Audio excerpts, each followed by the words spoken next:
Since the US President put his signatures on $7.5 billion Kerry Lugar bill, the bill has come under severe criticism in Pakistan, particularly from the opposition. They blew it on the Kerry Lugar bill.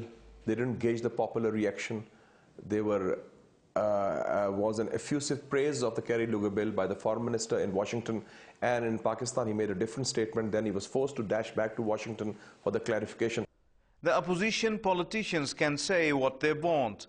The government is now desperately waiting for the much-needed help. Robin Rafiel, the US non-military assistance coordinator to Pakistan, says Pakistani high-ups, including Foreign Minister Qureshi, are for more support under the bill.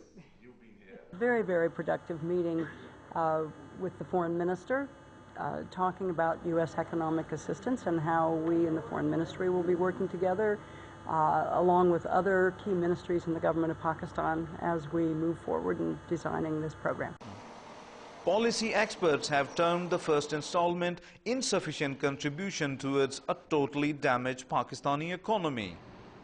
The macro picture is that the amount is so meager that it hardly makes up around 3% of our total GDP. So obviously, then talking of, for example, if the first tranche that is expected to come, if it comes in March, around $800 million, less than $1 billion, that is just a peanut.